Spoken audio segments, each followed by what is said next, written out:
ज़्यादा होता है। शॉर्ट सर्किट होने से वो कुछ फायरिंग होता है।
एक बजे से 10-15 मिनट बाकी था खाने का।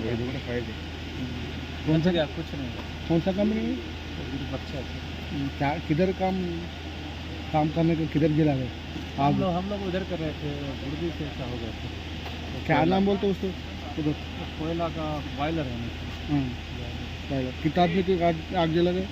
ज़्यादा नहीं, 2-3 आदमी होगा, हल्का फुल्का होगा। నమస్తే అండి, నా పేరు Venkata Nagendra, station fire officer Patan Cheruvu. So మాకు 128 కాల్ వచ్చింది ఇక్కడ ఫైర్ అవుతుందని. ఆల్మోస్ట్ ఫైర్ మేము వెహికల్ ఇక్కడ రీచ్ అయ్యే లోపల ఇక్కడ ఉన్న ఎక్విప్మెంట్ తోటి ఇక్కడ ఉన్న స్టాఫ్ వర్కర్స్ అందరూ మేనేజర్స్ కానీ ఎవరైతే కానీ వాళ్ళంతా ఫైర్ ఫైటింగ్ చేసి ఫైర్ అనేది కంట్రోల్ చేయడం జరిగింది. మేము వచ్చేసరికి ఇక్కడ ఎటువంటి ఫైర్ లేదు. అండ్ మన నియర్ బై ఉన్న పాషమైలారం వెహికల్స్ కూడా అటెండ్ అయ్యాయి, వాళ్ళు కూడా ఎటువంటి ఫైర్ ఫైటింగ్ ఏం చేయలేదు. ఏంటంటే చిన్న బ్లాస్ట్ జరిగింది, అది జిప్సంలో, దాన్ని ఎంక్వైరీ చేస్తున్నాం ఎలా అయిందనేది. ఆ బ్లాస్ట్ జరిగినప్పుడు చిన్నగా మనకు బ్యాక్ సైడ్ ఎవరైతే వర్కర్స్ అక్కడ పనిచేస్తున్నారో వాళ్ళ వీప్ మీద పడడం జరిగింది. అది హీట్తో ఉంటుంది కాబట్టి చిన్న ఇంజురీస్ అయినాయి, minor injuries. They are shifted to hospital. వాళ్ళకు కూడా ఎటువంటి ప్రమాదం లేదు, చిన్న గాయాలే మాత్రమే. ముగ్గురు చిన్న ఇంజురీస్ అయినాయి, మైనర్ ఇంజురీస్, ముగ్గురు అయితే. ఏం కంపెనీ